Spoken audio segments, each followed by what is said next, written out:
Hello viewers, welcome back to JKB Ministries YouTube channel. Before going to today's video, make sure that you have subscribed our channel and press the bell button so that you won't miss any videos in our channel. Thank you.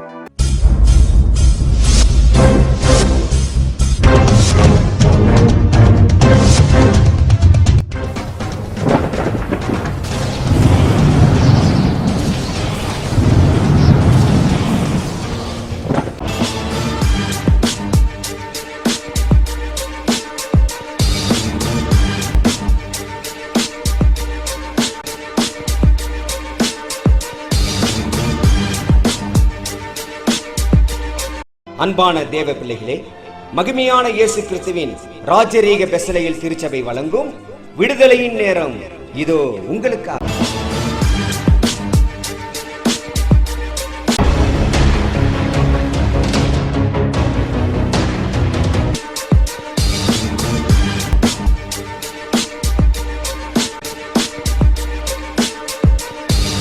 பிரியமான தேவனுடைய பிள்ளைகளே, ஆண்டவராகிய இயேசு கிறிஸ்துவின் ஈடு இணையில்லாத ஒப்பற்ற நாமத்திலே உங்களை யாவரையும் உன்னதமான தேவன் தாமே ஆசீர்வதிப்பாராக. இந்த நாளிலும் கூட ஒரு மகத்தான தேவ செய்தியை நமக்கு தேவன் கொடுத்திருக்கிறார். ஆகவே கேட்டு இந்த செய்தியை முழுமையாக கேளுங்கள். ஆகவே கேட்டு தேவனுக்குள்ளாக பலப்படும் போது ஆண்டவனுடைய வாழ்க்கையில அற்புதத்தையும் அதிசயத்தையும் செய்ய வல்லமை உள்ளவராய், சர்வ வல்லமை உள்ளவராய் இருக்கிறார்.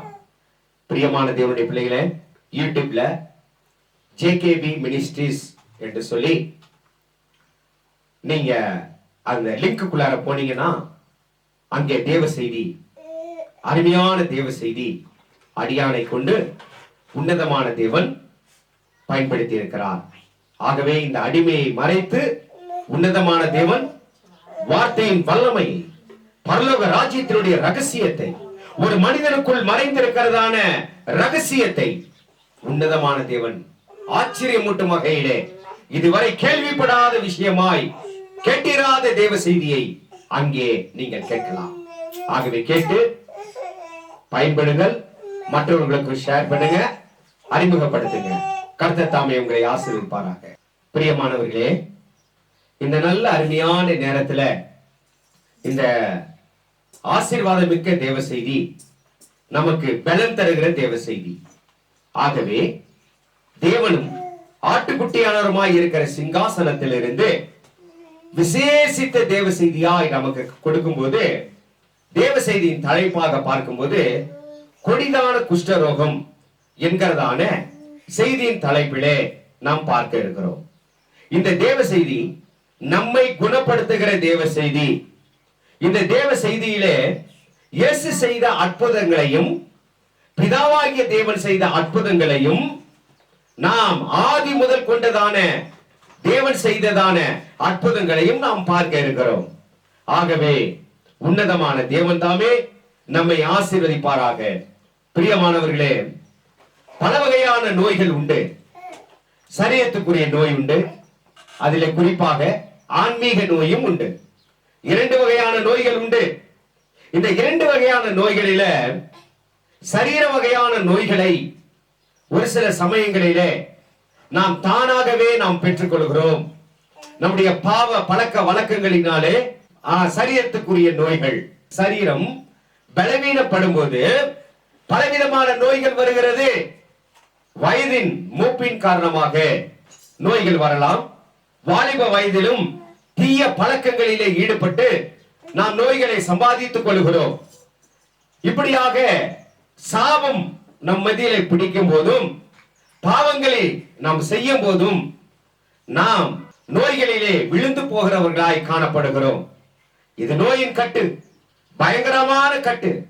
இதிலே கொடிதான குஷ்டரோகம் என்கிறதான ஒரு நோயை, ஒரு தொழுநோயை நாம் பார்க்கிறோம்.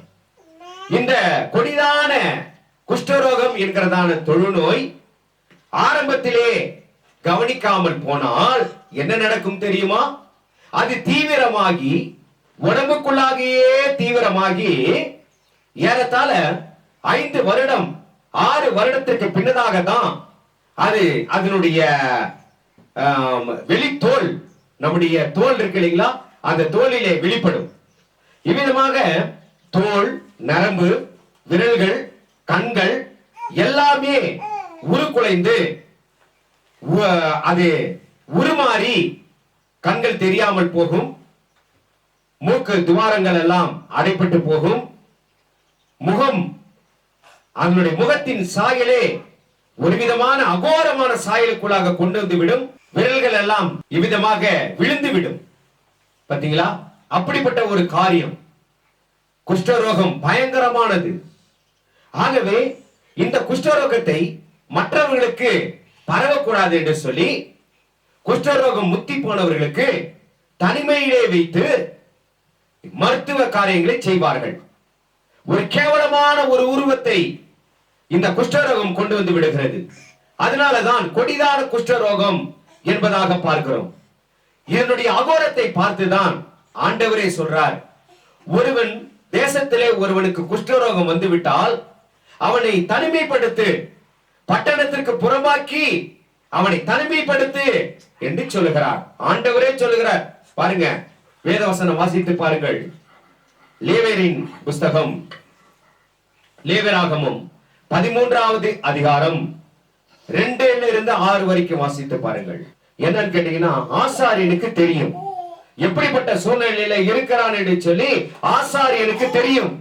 ஆகவே ஆசாரியன் இவன் குஷ்டரோகம் உள்ளவனா இல்லையா என்பதாக பரிசோதனை செய்த பின்னே பட்டணத்துக்குள் வர வேண்டும். இல்லை என்றால் அவன் என்ன செய்ய வேண்டும் தெரியுமா? குஷ்டரோகம் படைத்தவன், ஐயோ நான் தீட்டுப்பட்டவன், ஐயோ நான் தீட்டுப்பட்டவன், ஐயோ நான் எனக்கு குஷ்டரோகம் வந்துவிட்டது என்று சொல்லி கூப்பாடு போட்டு தெரு தெருவாய் அவன் கத்த வேண்டும் என்பதான நிலை, அது ஒரு பிரமாணமாகவே எழுதி வைக்கப்பட்டிருந்தது. லேவியராகமம் புஸ்தகம் 13வது அதிகாரம் 45வது வசனத்திலே, அந்த வியாதி உண்டாயிருக்கிற குஷ்டரோகி வஸ்திரம் கிழிந்தவனும் தன் தலையை மூடாதவனும் இருந்து அவன் தன் தாடியை மூடிக்கொண்டு தீட்டு தீட்டு என்று சத்தமிட வேண்டும். பாத்தீங்களா, தீட்டு தீட்டு தீட்டு என்று சொல்லி சத்தமிட வேண்டும். ஆகவேதான் இந்த கொடிதான குஷ்டரோகத்திற்கு பயங்கரமான வேதத்துல பாத்தீங்கன்னா, பைபிள்ல இதுக்குண்டான பிரமாணங்களையும் கூட வடித்து வைத்துக்கிறதாக நாம் பார்க்கிறோம். பெரிய பிரமாண புஸ்தகம் உண்டு, குஷ்டரோக பிரமாணம் என்று சொல்லி தனியாகவே அதுக்குண்டான பிரமாணம் உண்டு. அவன் எப்படி உட்கார வேண்டும், சமுதாயத்தில் எப்படி இருக்க வேண்டும், எப்படியாக தனிமையாக இருக்க வேண்டும், அவனுக்கு என்ன உணவு கொடுக்க வேண்டும், எப்படியாக அவனை பராமரிக்க வேண்டும் என்று சொல்லி தனியான ஒரு பிரமாணமும் உண்டு. லேவியராகமம் புஸ்தகம் 14வது அதிகாரம் 1வது வசனத்திலிருந்து 32வது வசனம் வரைக்கும் இதுக்குண்டான பிரமாணம் உண்டு என்பதாக பார்க்கிறோம். பின்னும் கர்த்தர் மோசேயை நோக்கி, குஷ்டரோகியினுடைய சுத்திகரிப்பின் நாளில் அவனுக்கு அடுத்த பிரமாணம் என்னவென்றால், அவன் ஆசாரியனிடத்தில் கொண்டு வரப்பட வேண்டும். போதும், பாத்தீங்களா, அவனுக்கு உண்டான பிரமாணம் என்று எழுதப்பட்டிருக்கிறது. ஆகவே இந்த குஷ்டரோகம் தொழுநோய் என்பது பல வகையான தன்மைகளை கொண்டதாக இருக்கிறது. வெண்குஷ்டம், கரும்புள்ளி குஷ்டம், கருங்குஷ்டம், இவ்விதமாக பல வகையான குஷ்டங்கள் உண்டு. இதிலே இப்படியான ஒரு குஷ்டங்களிலே பார்க்கும்போது ஒரு அருவருப்பான ஒரு நிலை மேல் தோட்டத்திலே தோலிலே உண்டாகும். அந்த தோலிலே உண்டாகிறதான அருவருப்பான நிலையை நீக்க வேண்டும் என்றால் ஆரம்பத்திலேயே அவைகள் எல்லாம் பார்த்தால் 100% குணமாக்க முடியும் என்கிறதான நிலையும் உண்டு. ஆச்சுங்களா? ஆகவே வேதாகம அடிப்படையிலே பார்க்கும்போது நீங்க இதுக்குண்டான ஆவிக்குரிய அர்த்தம் எல்லாம், ஏன்னா ஒவ்வொரு நோய்க்கும் அதுக்கு உள்ளாக மறைந்திருக்கிறதான ஆவிக்குரிய கருத்து உண்டு. சரீரத்துக்கு பிரகாரமாக பார்த்தா சரீர பிரகாரமாக தான் இருக்கும். ஆனால் ஆவிக்குரிய ரீதியிலே பார்த்தால் எல்லா கருத்தும் எல்லா காரியங்களும் ஆவிக்குரியதாய் மறைந்திருக்கிறது. இதனை பார்க்கும்போது ஆவிக்குரிய கருத்தை பார்க்கும்போது ஒரு மனிதனுடைய மேல் தோற்றத்திலே தொழுநோய் வருகிறது, சரீரத்திலே வருகிறது, அது அகோரமாய் தெரிகிறது, அருவருப்பான ஒரு உருவத்தை கொண்டு வருகிறதாய் நாம் பார்க்கிறோம். அதே போல இதிலே ஆவிக்குரிய காரியங்களிலே பார்க்கும்போது இன்றைக்கு பாத்தீங்கன்னா சரீரம் நல்லா ஆரோக்கியமா இருக்கலாம், உடல் தேகம் நல்லா இருக்கலாம், நல்லா பேசலாம். ஆனா ஒவ்வொரு மனிதனுக்குள்ளும் ஆவிக்குரிய மனிதன் என்பதான ஒரு மனிதன் உண்டு. அவன் தான் உள்ளான மனிதன். அந்த உள்ளான மனிதனிலே குஷ்டரோகம் பிடித்து கொண்டுதான் இருக்கிறது. அந்த உள்ளான மனிதனிலே எப்படி குஷ்டரோகம் வருகிறது? ஆண்டவருடைய வார்த்தை மீறி சொல்லும் பொழுது குஷ்டரோகம் வருகிறது. தேவனுடைய கற்பனையை மாற்றும் போது, அதமாக்கும் போது குஷ்டரோகம் பிடிக்கிறது. பாவம், சாபம் இவைகளுக்குள்ளாக போகும்போது உள்ளான மனிதன் கேவலமான நிலையில அவன் கிரியை செய்ய கூடாதபடிக்கு என்னன்னா கண்கள் குருடாக்கப்பட்டு, உள்ளான மனிதனுடைய கண்கள் குருடாக்கப்பட்டு தெய்வீக சாயலை இழந்து கைகள் எல்லாம், உள்ளான மனிதனுடைய கை விரல்கள், அந்த கை விரல்கள் எல்லாம் துண்டிக்கப்பட்டு கை விரல்கள் எல்லாம் விழுந்து கேவலமான சூழ்நிலை இருக்குது. ஆகவே இது மனிதனுக்கு தெரியாது. தேவன் ஒவ்வொரு மனிதனையும் பார்க்கும் போது தேவன் முகத்தை பார்க்கிறவர் அல்ல, உள்ளான இதயங்களை பார்க்கிறவர் என்று எழுதப்பட்டிருக்கிறது. ஆகவே உள்ளான மனிதனை தேவனாய கர்த்தர் அவர் பார்க்கும் போது இவ்விதமாக இவன் குஷ்டரோகம் பிடித்தவன் என்று சொல்லி உடனே பாளையத்துக்கு புறம்பாக்கி விடுகிறார். எந்த பாளையத்துக்கு புறம்பாக்கி? பரலோக ராஜ்யம் என்கிறதான பாளையத்திற்கு இவ்விதமாக உள்ளான மனிதனிலே யாரெல்லாம் குஷ்டரோகம் பிடித்து அருவருப்பான நிலையிலே இருக்கிறார்களோ அவர்களை விலக்கி வைக்கிறார் என்பதாக பார்க்கிறோம். ஆகவே இது ஆவிக்குரிய தன்மைகளாய் நாம் பார்க்கப்படுகிறது. ஆகவே மோசே என்கிறவனையும் கூட ஆண்டவருடைய தெய்வீக சமூகத்துக்கு மோசே என்பவனை வரவழைக்கும் போது முதலாவது ஆண்டவர் என்ன சொல்றார் தெரியுமா? மோசே, உன் கையை எடுத்து மடியிலே போடு, இப்பொழுது உன் கையை பார், குஷ்டரோகம் பிடித்திருக்கிறதை பார் என்று சொல்கிறார். பாருங்க, அப்ப அந்த சமயத்துல மோசே என்கிறதான பக்தனுடைய இதோ ஜென்மத்தில் இருந்து, அவன் பிறந்ததில் இருந்து அவனுடைய உள்ளான மனிதன் எப்படி இருக்கிறான் என்பதை காண்பிக்கிறார், வெளிப்படையாக காண்பிக்கிறார். வாசித்து பாருங்கள். இது ஆவிக்குரிய கருத்திலே நாம் புரிந்து கொள்ள வேண்டிய காரியமாய் இருக்கிறது. யாத்ராகமம் புத்தகம் 4வது அதிகாரம் 5-6 வசனங்கள். மேலும் கர்த்தர் அவனை நோக்கி, உன் கையை உன் மடியிலே போடு என்றார். அவன் தன் கையை தன் மடியிலே போட்டு அதை வெளியே எடுக்கும் போது இதோ அவன் தன் கை உறைந்த மலையை போல வெண்குஷ்டம் பிடித்திருந்தது. பாத்தீங்களா? உறைந்த மலையை போல வெண்குஷ்டம் பிடித்திருந்தது. அதை கீழே வாசித்து பாருங்கள். பின்னே என்ன சொல்லுகிறார்? மோசே, உன் கை வெண்குஷ்டத்தோடு கூட இருந்தால் என்னுடைய கற்பனையை வாங்குவதற்கு நீ தகுதி உடையவன் அல்ல. ஆகவே என்னுடைய வெளியேறப்பட்ட ஆசீர்வாதங்களையும் வெளியேறப்பட்ட அற்புதங்களையும் நீ செய்ய வேண்டும் என்றால் நீ சுத்திகரிக்கப்பட்டவனாய், நீ சுகப்படுத்தப்பட்டவனாய் என்னிடத்திலே கடந்து வர வேண்டும் என்று சொல்லுகிறார் தேவன். வாசித்து பாருங்கள் அதனுடைய பிந்தின காரியங்களில. அவர் உன் கையை திரும்பவும் அவர் மடியிலே போடு என்றார். அவன் தன் கையை திரும்பவும் தன் மடியிலே போட்டு தன் மடியிலிருந்து அதை வெளியே எடுக்கும் போது அது திரும்ப மற்ற சதையை போல ஆயிற்று. பாத்தீங்களா? திரும்பி மற்ற சதையை போல ஆயிற்று. ஆகவேதான் தேவன் பக்கமாய் ஒரு மனிதன் வரும்போதுதான் அவனுடைய உள்ளான மனிதன் அவன் அந்த தீட்டில் இருந்து, அந்த தொழுநோயில் இருந்து குணமாகத்தக்கதான அற்புதத்தை பெற்ற பின்புதான் அவன் ஊழியக்காரனாகவும் ஊழியம் செய்கிறவனாகவும் உன்னதமான தேவனுடைய ஆசீர்வாதம் மிக்க வேதாகமத்தையே கையில பிடித்திருக்க வேண்டும். இல்லைன்னா வெறும் வேதாகமத்தை கையில பிடிச்சிட்டு இருப்போம், குஷ்டரோகிகளா இருப்போம், அடுத்து கெடுப்போம். யாரெல்லாம் நீதிமானா இருக்கான் அவனை ஒழிக்கணும்னு சொல்லி என்னன்னா மத்தவன் நினைக்கிறான். பாத்தீங்களா? அவனுக்கு என்ன குஷ்டம் இருக்கான்? உள்ளத்துல இருக்கிறதானே இதோ பொறாமை, போட்டி மற்றுமாக அவனை அழிக்கணும்ன்ற ஒரு சூது, வாது, இவைகள் எல்லாம் சேர்ந்து இன்னைக்கு குஷ்டரோகமா எல்லாத்துக்குள்ளாரையும் இருக்குது.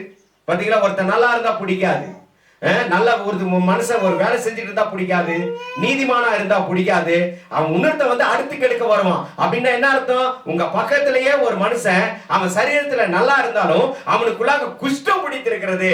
அப்ப குஷ்டம் பிடித்திருவனுடைய அந்த சரீரத்தில் இருந்து நாற்றம் புறப்படும். பாத்தீங்களா? நாற்றம், அது தொழுநோயின் நாற்றம், அது துர்வாசனை. அந்த துர்வாசனை எப்படியா வருது? துர்க்கிரிகையின் வாயிலாக வருகிறது. எப்படிப்பட்ட ஒரு காரியம் பாத்தீங்களா? ஆகவே அதையும் நாம் சகித்துக் கொண்டுதான் இருக்கிறோம். அவ்விதமாக மோசையை சுகப்படுத்தின தேவன் நம்மையும் இன்னைக்கு சுகப்படுத்தினபடினாலே இந்த வார்த்தையை சொல்லவும் இந்த வார்த்தையை கேட்கவும் அமர்ந்திருக்கிறோம். ஆகவே இதோ இஸ்ரவேலின் தேவனாய் கர்த்தருடைய சமூகத்திலே நாம் பிதாவினிடத்திலே வர வேண்டும். ஆன்மீக சுகம் வேண்டும் என்றால் பிதாவினிடத்திலே வர வேண்டும். ஆகவேதான் சங்கீதக்காரன் சொல்லுகிறான், ஆண்டவரே என்னுடைய நோயை நீக்குங்கப்பா, என்னுடைய உள்ளான தன்மை நீக்குங்க ஆண்டவர்னு சொல்லி கதறி கதறி கதறி அழுது ஆண்டவரே, என்னுடைய உம்முடைய பரிசுத்த ஆவியானவர் என்னுடைய இதயமாகிய ஆலயத்துல குடிக்கொண்டிருக்கிறது. அந்த பரிசுத்த ஆவியானவர் என்னை விட்டு எடுபடாதபடிக்கு ஈசோப்பினாலே என்னை சுத்திகரியும் என்று சொல்லி கதறி அழுகிறார். வாசித்து பாருங்கள் அந்த பகுதியை. சங்கீதம் 51:7 வசனம். நீர் என்னை யூசோப்பினாலே சுத்திகரியும், அப்பொழுது நான் சுத்தமாவேன். என்னை கழுவியருளும், அப்பொழுது நான் உறைந்த மழையிலும் வெண்மையாவேன். பாத்தீங்களா? என்னை கழுவியருளும், அப்பொழுது உறைந்த மழையிலும் வெண்மையாவேன் என்று சொல்லுகிறார். எவ்வளவு மேலான ஒரு காரியம் அல்லவா? அதேதான் சங்கீதம் 51:1 சொல்ல பார்க்கிறோம். நான் துர்குணத்திலே உருவானேன், என் தாய் என்னை பாவத்திலேயே கர்மம் தரித்தார். அப்போ ஒவ்வொரு குழந்தைகளும் பாவத்திலே பிறக்கும் போது, துர்குணத்திலே மாட்டிக்கொள்ளும் பொழுது குஷ்டரோகம் அங்கே கடந்து வருகிறது. அவனுடைய ஆத்மாவிலே கடந்து வருகிறது, ஆவிக்குரிய தன்மையிலே கடந்து வருகிறது, உள்ளான மனிதனை கவ்வி பிடிக்கிறதா இருக்கிறது. ஆகவே இது கொடிதான குஷ்டரோகம் என்பதாய் நாம் பார்க்கிறோம். பாத்தீங்களா? எவ்வளவு பெரிய மகா கேடான ஒரு காரியம். ஆதியிலிருந்து இந்த குஷ்டரோகம் கம்மி பிடிக்கிறத மனிதன் எப்பொழுது பாவம் செய்தானோ, ஆதாம் ஏவாள் புசிக்க கூடாத கனியை அவர்கள் தொட்டார்கள், புசித்தார்கள், மீறுதல் செய்தார்கள், பாவத்தின் பிள்ளைகளாய் மாறினார்கள். அதிலிருந்து அந்த ஒவ்வொரு கர்ப்ப பிறப்பும் இன்னைக்கு தொழுநோயோடு கூட தான் பிறக்கிறது. பாத்தீங்களா? குழந்தை நல்லா ஆரோக்கியமா இருக்கலாம், நல்ல ஆரோக்கியமா இருக்கலாம், டாக்டர் எல்லாம் சர்டிபிகேட் கொடுக்கலாம். ஆனா ஆத்மாவுக்கு யார் சர்டிபிகேட் கொடுக்க முடியும்? இந்த குழந்தையினுடைய ஆவியில நல்லா இருக்குன்னு சொல்லி யார் கொடுக்க முடியும்? யாரும் கொடுக்க முடியாது. அது தேவன் மாத்திரமே அவர் கொடுக்க முடியும். அவர்தான் பிரதான ஆசாரியன். எப்படி தொழுநோய் உடையவனை கொண்டு போய் ஆசாரியன் இடத்திலே காண்பி என்று சொல்லுகிறார்கள். அவ்விதமாக பிரதான ஆசாரியன் யார்? தேவாதி தேவன் தான் பிரதான ஆசாரியன். அவரிடத்திலே தான் நாம் காண்பிக்க வேண்டும். எனக்கு இருக்கிறதா ஆண்டவரே? எனக்கு தொழுநோய் இருந்தா நீங்க குணமாக்குங்க ஆண்டவரே. எனக்கு சருமத்தின் நோய் இருந்தா ஒருவேளை குணமாக்குங்க ஆண்டவரே சொல்லி இன்றைக்கு முழங்கால் படியிட்டு நம்மை நாமே தாழ்மைப்படுத்தி தேவனிடத்திலே வேண்டிக் கொண்டால் அவர் மனதுருகி நம் மத்தியிலே கடந்து வந்து நம்மை குணமாக்க வல்லமை மிக்க தேவனாய் இருக்கிறார். அவர் சொன்னால் போதும், குஷ்டரோகம் விலகிவிடும். ஆனா அவரிடத்துல வரும்போது எப்படி வரணும் தெரியுமா? முழங்கால் படியிட்டு, பாத்தீங்களா? தாழ்மையோடு கூட, கர்த்தாவே உமக்கு சித்தமானால் எங்களை சுத்தமாக்குன்னு சொல்லணுமா? இத நான் சும்மா சொல்லல, இந்த வார்த்தை சும்மா வரல, வேதத்தின் அடிப்படையில் இருந்து வருகிறதாய் பார்க்கிறோம். வேதம் வாசித்து பாருங்கள். மாற்கு எழுதின சுவிசேஷம் 1வது அதிகாரம் 40வது வசனத்திலே வாசித்து பாருங்கள்.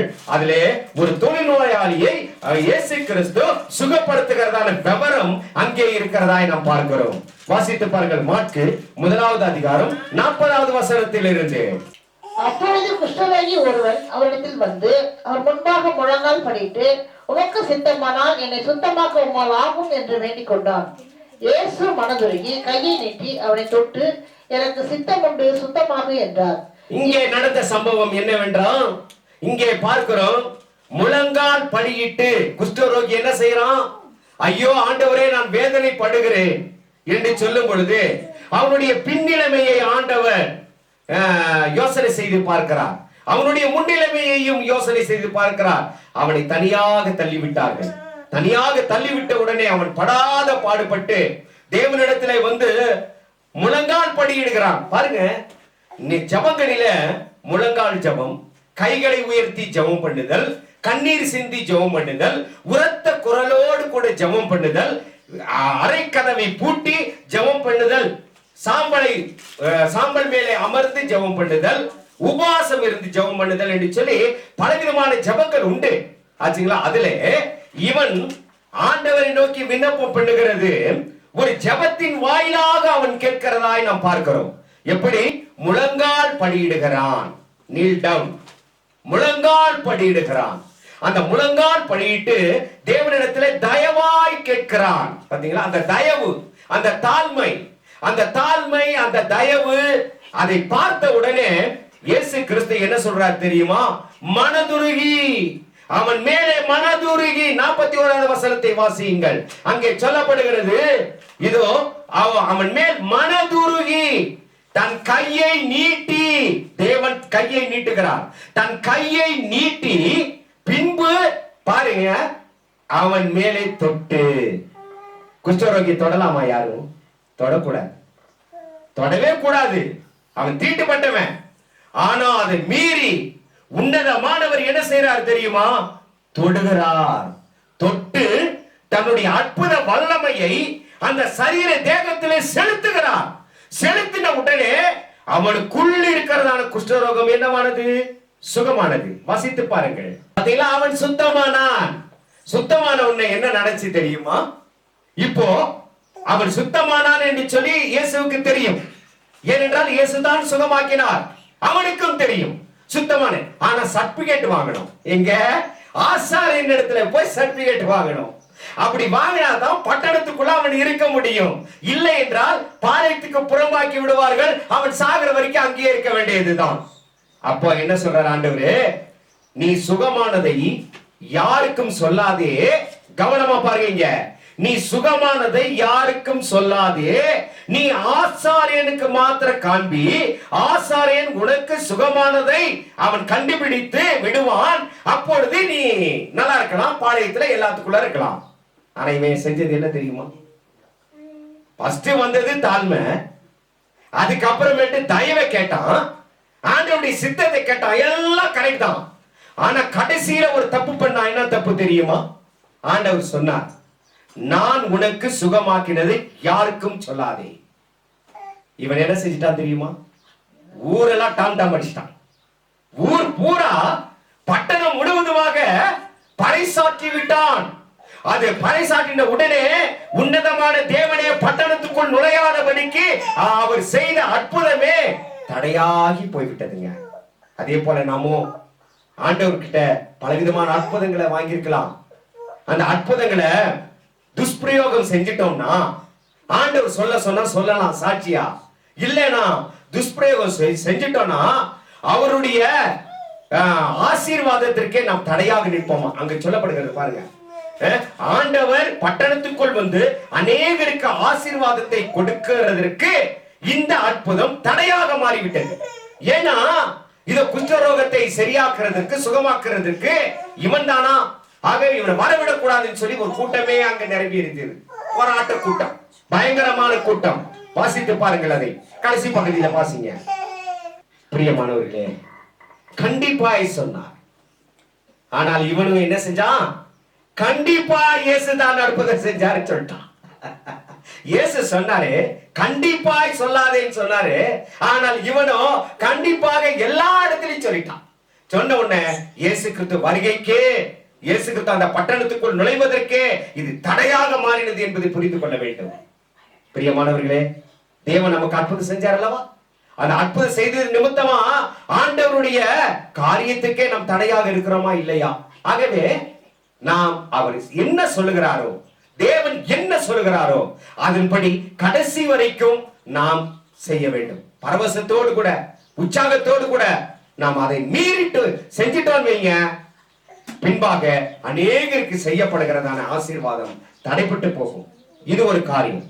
பிதாவின் காலத்திலே பாருங்க, இந்த அகோரமான தொழுநோய், இந்த அகோரமான இந்த குஷ்டரோகம் எப்படி வந்தது அப்படின்னா, என்னன்னா கீழ்ப்படியாமை, பெருமை, இவ்விதமாக உள்ளத்திலே சூது, பொறாமை, இவைகளூடாக வந்ததாம். யாருக்கு வந்தது தெரியுமா? வாசித்து பாருங்கள். யாத்ராகம் புஸ்தகம் 9வது அதிகாரம் 1 4 மட்டாக. பின்பு கர்த்தர் மோசேயை நோக்கி, நீ பார்வோன் இடத்திற்கு போய் எனக்கு ஆராதனை செய்ய ஜனங்களை போக விடு, நீ அவர்களை விடமாட்டேன் என்று இன்னும் நிறுத்தி வைத்தாயாகில் கர்த்தருடைய கரம் வெளியில் இருக்கிற ஒரு மிருக ஜீவன்களாகிலும், குதிரைகள் மேலிலும், கழுதைகள் மேலிலும், ஒட்டகங்களின் மேலிலும், ஆடு மாடுகளின் மேலும் இருக்கும் மகா கொடிதான கொள்ளை நோய் உண்டாகும். மகா கொடிதான கொள்ளை நோய் உண்டாகும். பாத்தீங்களா? ஆராதனை செய்ய தடுக்கிற பட்சத்திலே மகா கொள்ளை நோய் தேசத்திலே உருவாகும், கட்டாயம் உருவாகுங்க. அது எந்த வகையிலும் வரலாம். அதே போல தேவன் வந்து என்ன செய்யறான்னு கேட்டீங்கன்னா, மேற்றின்மை கொண்டவர்களை எதிர்த்து பேசுகிறவர்களுக்கு, தேவ மனிதனுக்கு தீங்கு செய்கிறவர்களுக்கு, புறம் கூறுகிறவர்களுக்கு, இவ்விதமாக கேவலமான வார்த்தையை வச்சு பேசுறவங்களுக்கும் தொழுநோய் பிடிக்கும். இப்போ வருகிற தொழுநோய் எப்படி தெரியுமா? சரீரத்துல வந்தாலும் ஆன்மாவோட பிடிக்கும், சரீரத்துல வராம போனாலும் ஆத்மாவோட பிடிக்குங்க, கட்டாயம் பிடிக்கும். ஆகவேதான் மிரியாமுக்கு வந்ததான தொழுநோய் பயங்கரமான ஒரு தொழுநோய். மோசைக்கு விரோதமாய் பேசின பொழுது அவளுக்குள் வந்ததான குஷ்டரோகம் பயங்கரமாய் இருந்தது. இது கர்த்தரால் அனுப்பப்பட்டது என்று நாம் பார்க்கிறோம். வாசித்து பாருங்க, என்னாகும் புஸ்தகம் 12வது அதிகாரம் 7 இருந்து 10 முடியதான வேத வசனம். குஷ்டரோகியா இருக்க கண்டான். பாத்தீங்களா, குஷ்டரோகம் வந்தது எதனாலே? தேவனுடைய மனிதனுக்கு விரோதமாய் பேசுறபடியினாலே. இன்னைக்கு ஊழியக்காரனுக்கு விரோதமாய் பேசப்படுகிற வார்த்தை யார் மூலமா வருகிறதோ அவர்களுக்குள் தொழுநோய் வந்துவிடும். எங்கே வந்துவிடும் தெரியுமா? ஆன்மாவிலே கவி பிடிக்கும். உங்களுக்கு தீங்கு செய்கிறவர்கள் நல்லா இருப்பாங்க, பார்த்தா செழுமையா இருப்பாங்க, மாடா மாளிகை எல்லாமே லஞ்சம் வாங்கி கைக்கூலி வாங்கி எல்லாம் நல்லா இருப்பாங்க பார்க்கறதுக்கு. ஆனால் அவர்களுடைய ஆத்மாவிலேயோ தொழுநோய் உண்டாகி இருக்கிறது. அது யாராலும் சுகப்படுத்த கூடாதபடிக்கு ஒரு தொழுநோய், பாவத்தின் நிமித்தமாய் சாபத்தின் நிமித்தமாய் வருகிறதான தொழுநோய் அவங்களுடைய ஆத்மாவை நார வைத்துக் கொண்டிருக்கிறது. பயங்கரமான ஒரு காரியம், பயங்கரமான ஒரு காரியம். ஆகவே திரும்பியுமாக அந்த ஊழியக்காரன் ஜெபித்தவுடனே, மோசே ஜெபித்தவுடனே அந்த தொழுநோய் நீங்கி போகிறது, பாவ மன்னிப்பையும் பெறுகிறார்கள் என்று பார்க்கிறோம். இதைதான் என்னாகமம் 12:11-12 வாசிக்க கேட்போம். அப்பொழுது ஆரோன் மோசேயை நோக்கி, என் ஆண்டவனே, நாங்கள் புத்தியீனமாய் செய்த இந்த பாவத்தை எங்கள் மேல் சுமத்தாதிரும். என் தாயின் கர்ப்பத்தில் பாதி மாம்சம் அழுகி செத்து விழுந்த பிள்ளையை போல அவள் ஆகாதிருப்பாளாக என்றான். பாத்தீங்களா, மாம்சம் எல்லாம் அழுகி இவ்விதமாக குஷ்ட ரோகத்தினாலே பயங்கரமான காரியம் வந்தது. அப்பொழுது மோசேயின் இடத்திலே ஆரோன் கெஞ்சுகிறான். அதே போல மோசே தேவனிடத்திலே கெஞ்சி மன்றாடுகிறார். பாருங்க, ஆண்டவரே, இந்த குஷ்டரோகம் இவங்களுக்கு வேண்டாப்பா, என் மேல தானே சொன்னாங்க, மன்னிச்சிடுங்க ஆண்டவரே, மன்னிச்சிடுங்க ஆண்டவரே சொல்லி எவ்வளவு ஒரு நல்ல குணம் இருந்திருக்கும் மோசேக்கு. நம்மளுக்கு அர்த்தம் எப்படி இருக்கும்? என்ன பார்த்து சொன்னால, என்ன பல் போட்டு பேசினால, அவன் எனக்கு அப்படிதான் ஆகணும் அப்படின்னு நம்ம நினைப்போம் இல்லையா? ஆனா மோசே பாருங்க, அவனுடைய எண்ணங்கள், அவனுடைய குணங்கள் பாருங்க, பரிந்து பேசுகிறான். தம் மீது பழிசாற்று சொன்னவர்களுக்கு, தீங்கு விளைவித்தவர்களுக்கு, ஆண்டவரே ஒண்ணு நடக்கூடாது ஆண்டவரே, மன்னிச்சிடுங்க கெஞ்சுகிறார் என்று பார்க்கிறோம். என்னாகமம் 12வது அதிகாரம் 13 14 மட்டாக வாசிக்க பாருங்கள். என்னாகமம் 12வது அதிகாரம் 13 14 வரைக்கும். பாத்தீங்களா, இப்படியான ஒரு விவரம் சொல்லப்படுகிறது. கெஞ்சினார், மோசே கெஞ்சினார். அதே நேரத்தில் மோசேனுடைய விண்ணப்பத்தை பார்த்து இவர்களுக்கு சுகம் உண்டானது. அல்லேலூயா. அப்பொழுது பின்னதாக அவர்கள் ஆசாரியன் இடத்திலே காண்பித்தார்கள். அதே போல பிரியமானவர்களே, நாம் எந்த ஆசாரியன் இடத்திலே காண்பிக்க வேண்டும்? ஆண்டவருடைய இரத்தத்தினாலே சுகம் பெற்ற உடனே நான் சுகம் பெற்று விட்டோம் என்று சொல்லுகிறோம். ஆனால் தயவாய் நாம் காண்பிக்க வேண்டும், நம்முடைய உள்ளான மனிதனை காண்பிக்க வேண்டும். தேவ சமூகத்துக்குள்ளாக கடந்து வந்து இதோ கைகளை உயர்த்தி, ஆண்டவரே என்னை பாருங்க ஆண்டவரே, ஆண்டவரே நாங்க உங்களுடைய கிருபையினால உங்களுடைய ரத்தத்தினாலே சுகம் பெற்று விட்டேன் ஆண்டவரே, என்னை கவனிங்க ஆண்டவரே, என் நோக்கம் இதோ உம்முடைய கண்கள் என் மேலே படட்டும் ஆண்டவரே, என்னை உம்முடைய சமூகத்துக்குள்ளாக சேர்த்துக் கொள்ளுங்கள் சொல்லி பிரதான ஆசாரியன் மெல்கிசேதேக்கின் முறைமையின்படியான ஆசாரியன் இடத்திலே வந்து, பிதாவின் இடத்திலே வந்து நாம் நம்முடைய ஆத்மாவை காட்ட வேண்டும். இதுதான் ரொம்ப முக்கியமானது.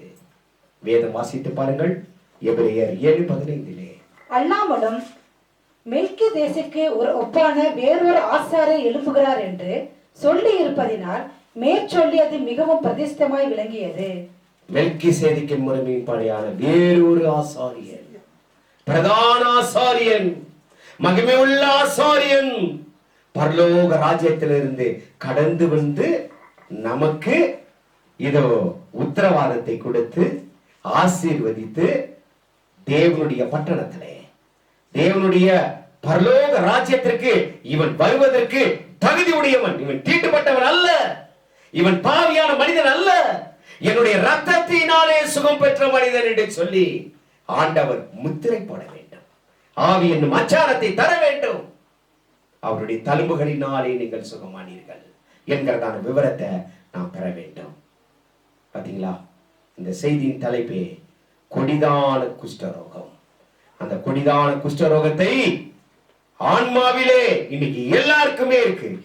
அந்த எல்லாருடைய ஆன்மாவிலும் சுகம் பெற வேண்டும் என்றால் நாம் என்ன செய்ய வேண்டும்? முழங்கால் படியிட வேண்டும், அவருடைய சித்தத்தை கேட்க வேண்டும், முடிவு பரியந்தமும் அவருடைய அற்புதங்களையும் அதிசயங்களையும் வார்த்தைகளையும் காக்க வேண்டும். அதற்கு பின்னதாக கெஞ்சி மன்றாட வேண்டும், தயவு பெற வேண்டும், அவருடைய தழும்புகளினாலே சுகம் பெற வேண்டும், பிரதான ஆசாரியின் இடத்திலே காண்பிக்க வேண்டும், அவருடைய முத்திரை ஆவி என்னும் அச்சாரத்தை பெற வேண்டும், அவருடைய தழும்புகளினாலே சுகம் பெற்றவர்களாய் காணப்பட வேண்டும். மற்றவர்களையும் சுகப்படுத்த நாம் திறப்பின் வாசலில் நின்று மோசையை போல கதறி அழுது கெஞ்சி மன்றாடி எல்லாருக்காகவும் சுகத்தை வாங்கி கொடுக்க வேண்டும். செய்வோமா? செய்தால் தேசம் எங்கும் சுற்றி கொண்டிருக்கிறதான ஆன்மீகத்திலே இதோ பிடிக்க வருகிறதான எல்லா பாவ சாபங்கள், மீறுதல்கள், சூதுகள், வாதுகள், பொறாமைகள், எல்லா வைத்தறிச்சல்கள், எல்லா நாசமோசங்கள், தீங்கி நினைக்கிறதான எல்லா கெட்ட எண்ணங்கள் எல்லாம் குஷ்டரோகமாய் சுற்றி கொண்டிருக்கிறது, நார வைத்துக் கொண்டிருக்கிறது தேசத்தை. அதை அதமாக்க புறப்படுவோமா? ஆண்டவருடைய திறப்பின் வாசலில் நிற்போமா? உன்னதமான தேவனுடைய பரிசுத்த இரத்தத்தை எல்லாருக்குள்ளும் கொண்டு வர தேவனே நீ இறங்கும் என்று சொல்லி கெஞ்சி மன்றாடுவோம். அப்பொழுது தேசம் முழுவதுமாக சுத்திகரிக்கப்படும் என்று சொல்லி நாம் பார்க்கிறோம். இதற்காக நம்மை ஆசீர்வதித்து நம்மை பலப்படுத்தி இதோ பரிபூர்ண சர்வாங்க சுகத்தை நமக்கு கொடுத்து உன்னதமான தேவன் நம்மை ஆசீர்வதிப்பாராக. ஆமென்.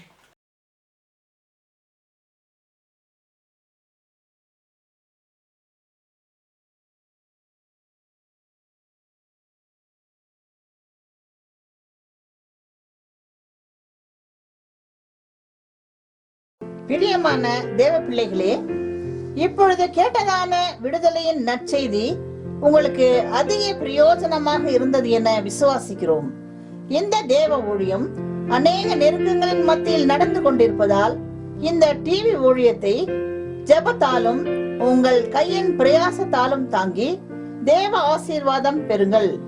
உங்கள் ஜெப தேவைக்கு தொடர்பு கொள்ள வேண்டிய முகவரி மகிமையான இயேசு கிறிஸ்துவின் ராஜரீக ஊழியம், ரெவரண்ட் கேபா ராஜ், எல்என் காட்டேஜ், ஆஸ்பத்திரி ரோட், உதகை. கைபேசி எண் 9435234477 மற்றும் 78717179